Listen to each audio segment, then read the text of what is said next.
Well, this wave happened during the break. Ethan Ewing getting started here, Bugs.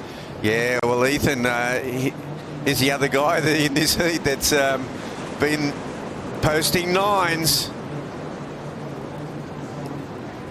Yeah, this wave's a little sleepy through the midsection. Ethan knows it. He gets out of there. Well, just under 25 minutes to go here. And just a 4.17 for Ewing on that first wave. The surfer from Stradbroke. And now Margaret River's own Jack Robinson's going to take off. Good size set and holds that carve for a long time. Couple of bumps to negotiate, but he does well to hang on to it.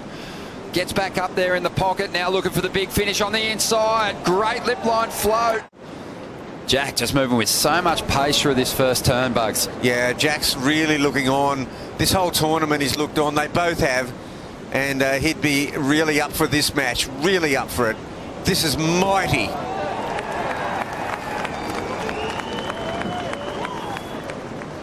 Oh, Jack is just on fire. So he just carves down the face. Hits a bit of a bump there. Has to kind of recover in the whitewater. Again, comes around that whitewater section from behind, attacks with a nice carve. And this last move here, this is world class. Big lip, huge extension and elevator, and just lands it so neatly. And it's just an area of his surfing that just keeps getting better and better. And Ewing picked off a wave in this set as well. Big exchange unfolding here in the early stages of semi-2. And Ethan just glides through that finish, gets a bit of contact with the oncoming section, gets a little cramp with his rail surfing, but in big open ocean waves, he looks right at home. Here's the replay of what Ethan got done on the outside. Yeah, well, Ethan's wave here goes off the reef a little bit there, and the finish here, it's pretty solid here. He has to tuck under it, and well done without being too dramatic. And he saw that huge foam ball. You know it's going to gobble him up if he tries, attacks that foam ball with the convergence. But we've seen big numbers drop here for Jack Robinson too in the opening moments of semi-final number 2. And Ethan Ewing looking to reply now. He had a 5.5 in his last wave. Has a good wall here, but just has a wobble off the bottom, and it sends him out the back. We'll see what Jack can do on the second wave of the set. Winds through a big carve. It's a bit of a flatter ride so far, but still laying that board over and getting critical there, falling out of the sky. Does well to hang on to it. This is going to be a good backup if he can get the finish. Gets knocked off, but it will still increase the requirement here to get ahead of Jack Robinson, who set the pace early on with an 8.17 and found a 5.33 to back that up. Some movement here. Well, Ethan's got that priority, and a good looking wall standing up, draws off the bottom straight into a beautiful hook and drops back down the face, climbs back into the open water again, goes to that rail, and now looks to set up a huge finish and absolutely drives it down. Too long for this opportunity. Yeah, it's a phenomenal ride, and he has waited 20 minutes for this one. This second turn here is just class. But the finish, Ronnie, you nailed it. This is incredible. At high speed, high difficulty, made it look easy. Yeah, really solid stuff. This first turn was money, just the way he whips that board back into the bowl. It's incredible.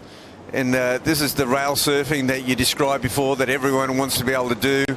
To be able to do it on the world stage when the pressure's on is a sign of his maturity. Yeah, this was really where I think the guts of the points came from. 9.03.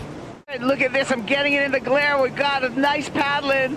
Check it out, take it away, Ron. It's Ethan Ewing taking off again. Sounds like Kaipo saying the crowd, making plenty of noise for both competitors. So just appreciating a good battle and great serve. Huge influence on Ant-Man, Paul Patterson, and yeah, George I always had a massive respect for. And then, of course, there was Ian Cairns.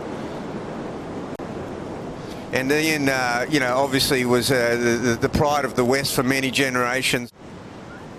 Maybe see some opportunity here to potentially turn in the score that he needs. He swings. He'll get out on that open face and lay into one of those big carves. Draws it right down to the bottom of the ride. And now looks to line up this huge finish. Nice jam there. Gets there nice and early so he can get out in front of that whitewater and not risk being knocked off his feet. After a 6.37, do you see the score going there? Is just how long the surfers get to hold that first big turn. Yeah, and this one here just carves down the face and brings it round again. It's a double overhead wave, and it's a big finish here. This is a solid wave.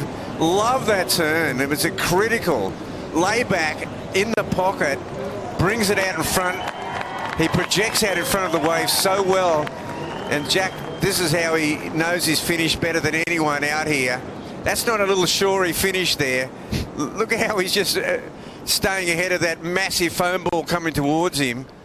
Many have come unstuck. Right here, 20 seconds to go.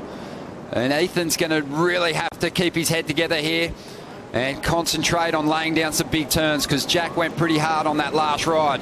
Nice slice to get started. He'll need more though as he drives up into this second section. Again, goes to the rail, needs a dynamic finish out of this one. Hammers the section, but can't ride out of it. And Matt Benrose puts his hands together as the hooter sounds. Jack Robinson is on his way to his second CT final with a shot to win at home. And it looked like Ewing had it with that 9:03, and Jack Robinson, well, here's a victory lap, but he's got the big, mighty John Florence waiting for him in the final.